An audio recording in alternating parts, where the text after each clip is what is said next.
ತಂದೆ ತಾಯಿಗೂ ಸಹ ಚೆನ್ನಾಗಿ ಓದಿ ಎತ್ತಿನಲ್ಲಿ ಬೆಳಿಬೇಕು. ಯಾವತ್ತೂ ನಿಮ್ಮ ಮೈಂಡಲ್ಲಿ ನೆನ್ಪುಡ್ದು ನಾವು ಓದಿ ನಾವೇನಾಗಬೇಕು, ನಮ್ಮ ತಂದೆ ಬಡತನ ಇಲ್ಲ ಇರೋದು, ನಮ್ಮ ತಂದೆ ಅವ್ರಿಗೆ ಡಾಕ್ಟರ್ ಮಾಡೋಕ್ಕೆ ಸಾಧ್ಯ ಆಗಲ್ಲ, ಇಂಜಿನಿಯರ್ ಮಾಡೋಕ್ಕೆ ಸಾಧ್ಯ ಆಗಲ್ಲ ಅಂತ ಭಾಳ ಜನ ಮಾತಾಡ್ಕೊಂತಾರೆ ಮಕ್ಕಳಿಗೆ.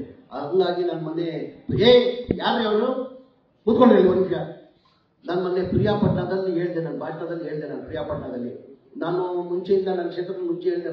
ನನ್ನ ಕ್ಷೇತ್ರದಲ್ಲಿ ಯಾರು SLCಯಲ್ಲಿ 95% ಮಾರ್ಕ್ಸ್ ತಗೊಳ್ತಾರೆ ಅವ್ರನ್ನ ನಾನು ಅಡಾಪ್ಟ್ ಮಾಡ್ಕೊಂಡು ಅವ್ರು ಏನಾಗಬೇಕು, ಇಂಜಿನಿಯರ್ ಆಗಬೇಕು, ಡಾಕ್ಟರ್ ಆಗಬೇಕಂತ ನಾನು ಅವ್ರ ಜವಾಬ್ದಾರಿ ವಹಿಸ್ಕೊಂಡು ನಾನು ಮಾಡ್ತೀನಿ ಅಂತ. ಇವತ್ತು ಆ ಮಕ್ಕಳಲ್ಲಿ ಎಲ್ಲೋ ಒಂದು ಕಡೆ ಭಾವನೆ ಇದೆ. ಏನಕ್ಕಂದ್ರೆ ತಮಗೆಲ್ಲ ಗೊತ್ತೇ ಇದ್ದಂಗೆ 7ನೇ ಕ್ಲಾಸ್ವರೆಗೂ 7ನೇ ಕ್ಲಾಸ್ 3 ಮೆಟ್ಲು ಹತ್ಬೇಕಾಗ್ತದೆ ಮಕ್ಕಳು. ಫಸ್ಟ್ ಸ್ಟ್ಯಾಂಡರ್ಡಿಂದ 7th ಸ್ಟ್ಯಾಂಡರ್ಡ್ವರೆಗೂ ಆರಾಮಾಗಿ ಹೋಗ್ಬಿಡ್ತಾರೆ. 7th ಸ್ಟ್ಯಾಂಡರ್ಡ್ ಪಾಸ್ ಆಗೋದು ಭಾಳ ಕಷ್ಟ. 7ನೇ ತರಗತಿ ಪಾಸ್ ಆಗೋದು ಭಾಳ ಕಷ್ಟ. 7ನೇ ಕ್ಲಾಸ್ ಪಾಸ್ ಆದ್ರೆ ಅಂತಂದ್ರೆ ಒಂದು ಮೆಟ್ಲು ಹತ್ತಗೋದು, ಒಂದು ಮೆಟ್ಲದು 7ನೇ ಕ್ಲಾಸ್ ಪಾಸ್ ಆದ್ರೆ. ಅದಾದ್ಮೇಲೆ 8th 9th ಪರವಾಗಿಲ್ಲ, 10ನೇ ಕ್ಲಾಸ್ ಪಾಸ್ ಆದ್ರೆ 2ನೇ ಸ್ಟೆಪ್ ಹತ್ತಂಗೆ. ನೀವು ಎಜುಕೇಶನ್ ಫೀಲ್ಡ್ ಅಲ್ಲಿ 2ನೇ ಸ್ಟೆಪ್ ಹತ್ತಂಗೆ ಡಿಫಿಕಲ್ಟ್ ಆಗೋದು. ನಿಮ್ಗೆ 7th ಸ್ಟ್ಯಾಂಡರ್ಡ್ ಪಾಸ್ ಆಗೋದು ಭಾಳ ಕಷ್ಟ. ಅದು ಪಾಸ್ ಆದ್ರೆ ಒಂದು ಮೆಟ್ಲು ಹತ್ತಂಗೆ. ನೀವು ಎಜುಕೇಶನ್ ಅಲ್ಲಿ ಒಂದು ಮೆಟ್ಲು ಹತ್ತಂಗೆ. ಅದಾದ್ಮೇಲೆ SLC ಪಾಸ್ ಆದ್ರೆ 2ನೇ ಮೆಟ್ಲು ಹತ್ತಂಗೆ. ಆಮೇಲೆ first year second year pass ಆದ್ಮೇಲೆ 3ನೇ ಮೆಟ್ಲು ಹತ್ತಂಗೆ. ಆಮೇಲೆ ನಿಮ್ಮ ತೀರ್ಮಾನ, ತಾವು ಇಂಜಿನಿಯರ್ ಆಗಬೇಕು, IAS ಆಗಬೇಕು, IPS ಆಗಬೇಕು, ಏನಾಗಬೇಕಂತ ಅದು ತಮ್ಮ ತೀರ್ಮಾನ. ಅದು ಅಂತ ನಾನು ನಮ್ಮ ಅಲ್ಪಸಂಖ್ಯಾತರು ಮೈನಾರಿಟಿ ಸ್ಕೂಲ್ ಅವ್ರಿಗೆ ಹೇಳಿದ್ದೀನಿ, ಮೊನ್ನೆ ಘೋಷಣೆ ಮಾಡಿಬಿಟ್ಟಿದ್ದೀನಿ ನಾನು. ನನ್ನಲ್ಲಿ ಸೆಕೆಂಡ್ ಇಯರ್ ಏನಕ್ಕಂದ್ರೆ 3ನೇ ಮೆಟ್ಲು ಅದು. PUC ಸೆಕೆಂಡ್ ಇಯರ್ ಆದ್ಮೇಲೆ ಅದಾದ್ಮೇಲೆ ಅವನು ಡಾಕ್ಟರ್ ಆಗ್ಬೇಕಾದ್ರೆ ಆಮೇಲೆ, ಇಂಜಿನಿಯರ್ ಆಗಬೇಕಾದ್ರೂ ಆಮೇಲೆ, IAS IPS ಏನಾಗಬೇಕಾದ್ರೂ ಅವನು ಸೆಕೆಂಡ್ ಇಯರ್ PUC ಪಾಸ್ ಆದ್ಮೇಲೆ.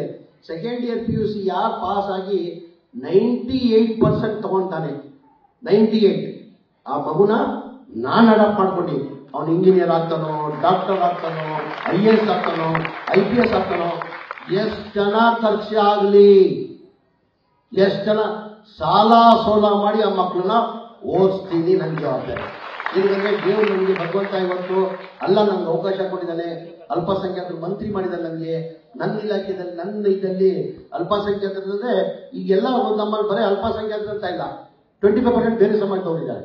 ಬರೀ ಅಲ್ಪಸಂಖ್ಯಾತ ಅಂದ ತಕ್ಷಣ ಈ ಮಾಧ್ಯಮದಲ್ಲೆಲ್ಲ ಸ್ವಲ್ಪ ಬಹಳ ಜನದಲ್ಲಿ ಏನಾಗಿದೆ, ಮೈನಾರಿಟಿ ಸ್ಕೂಲ್ ಅಲ್ಪಸಂಖ್ಯಾತರು ಎಸ್ಗೆ ಮಾತ್ರ. ಅದರಲ್ಲಿ 75% ಅಲ್ಪಸಂಖ್ಯಾತ ಅಂದ್ರೆ ಮೋರ್ ದನ್ 25% ಬೇರೆ ಸಮಾಜದವರು ಇದ್ದಾರೆ. ಎಲ್ಲ ಮಕ್ಕಳು ನನ್ನ ಮಕ್ಕಳು. ಆ ಮಕ್ಕಳನ್ನ 98% ನಾನಿರೋವರೆಗೂ ನಿಮ್ಗೊಂದು ಒಳ್ಳೆ ಅವಕಾಶ ಇದೆ, ತಿರ್ಗಾ ನಾನು ಮಂತ್ರಿ ಆಗ್ತೀನೋ, ಇರ್ತೀನೋ, ಬಿಡ್ತೀನೋ, ನಾನು ಜೀವನವಾಗಿ ಇರ್ತೀನೋ ಅಂತ ಗೊತ್ತಿಲ್ಲ. ಏನಕ್ಕೆ ದೇವರು ಹಣೆ ಬರ ಬರೆಯೋನು. ಇಷ್ಟೇ ದಿನ ಮನುಷ್ಯ ನಾನು ಯಾವತ್ತೂ ನನ್ನ ದೇವ್ರ ಮೇಲೆ ಭಾರ ಆಗಿ ಬದುಕೋನು. ನಾನು ಯಾವತ್ತೂ ಅದಕ್ಕೆ ಆಸೆ ಪಡಲ್ಲ. ನಾನು ಎಲ್ಲ ಬಡವ್ರ ಮಧ್ಯದಲ್ಲಿ ಹಂಚ್ಕೊಂಡು ನಾನು ಆರಾಮಾಗಿ ಖುಷಿಯಾಗಿರ್ತೀನಿ.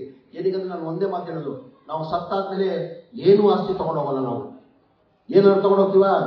ಏನು ತಗೊಂಡೋಗಲ್ಲ. ಹೋಗುವಾಗ ನಾನು ಎಲ್ಲರಿಗೂ ಒಂದು ಹೇಳೋದು, ನಾವು ಸತ್ತಾದ್ಮೇಲೆ ನಾವು ಏನು ತಗೊಂಡೋಗಲ್ಲ. ನಾವು ಹೋದ್ಮೇಲೆ ಸತ್ತ ಮೇಲೆ ನಾವು 4 ಜನ ಕಣ್ಣಲ್ಲಿ ಹಾಕಿ ಒಳ್ಳೆ ವ್ಯಕ್ತಿ ಸತ್ತೋಗ್ಬಿಟ್ಟಪ್ಪ ನನ್ನ ಕಣ್ಣಲ್ಲಿ ಹಾಕೊಳ್ಳಿ, ಅವನೇ ಮಹಾನ್ ದೊಡ್ಡ. ಅದೇ ಒಂದು ಆಸ್ತಿ. ಆ ಕಾರಣಕ್ಕೆ ನೀವು ಹೇಳ್ತಾ ಇದ್ದೀನಿ, ದೇವ್ರು ನನಗೆ ಈಗ ಅವಕಾಶ ಕೊಟ್ಟವನೆ. ನಾನು ಯಾವಾಗವರೆಗೂ ಇನ್ನ 4 ವರ್ಷ ನಮ್ಮ ಸರ್ಕಾರ ಇರ್ತದೆ, ನನ್ನ ನಂಬಿಕೆ ಇದೆ. ನಮ್ಮ 4 ವರ್ಷ ಸರ್ಕಾರದಲ್ಲಿ ನಾನೇ ಅಲ್ಪಸಂಖ್ಯಾತ ಮಂತ್ರಿಯಾಗಿ ಇರ್ತೀನಿ ಅಂತ ನನಗೆ ವಿಶ್ವಾಸ ಇದೆ. ನನ್ನ ಅವಧಿಯಲ್ಲಿ ಯಾರು 98 ಮಾರ್ಕ್ಸ್ ತಗೊಂತಾರೆ ಅವ್ರಿಗೆ ಅವನು ಏನಾಗಬೇಕು, ಆ ಮಗು ನನ್ನ ಮಕ್ಕಳು ಅಂತ ತಿಳ್ಕೊಂಡು ನಾವು ಮಾಡ್ತೀನಿ ಅಂತ ಹೇಳಿ ನಿಮ್ಗೆಲ್ಲ ನೀವು ಮುಂದಿನ ದಿನ ಚೆನ್ನಾಗಿ ಓದಬೇಕು.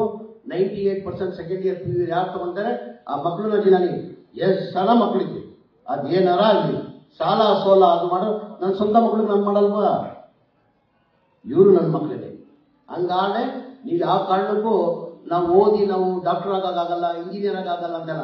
ಇವತ್ತಿಂದಲೇ ತಾವೆಲ್ಲ ಚೆನ್ನಾಗಿ ಓದಿ 98% ಯಾರು ಸೆಕೆಂಡ್ ಇಯರ್ PUC ತಗೊಂತಾರೆ ಆ ಮಕ್ಕಳು ಅದ್ರ ಜೊತೆಲಿ ನೀವು ಯಾವ ಕಾಲೇಜಲ್ಲಿ ಓದ್ತೀವಿ ಅದೇ ಕಾಲೇಜಲ್ಲಿ ಓದಿಸ್ತೀನಿ ನಾನು ಅಂತ ನಿಲ್ತಾಗಲ್ಲ. ನ್ಯೂಸ್ ಫಸ್ಟ್ ನಿರ್ಭೀತಿಯಿಂದ ನಿಮ್ಮ ಪರವಾಗಿ.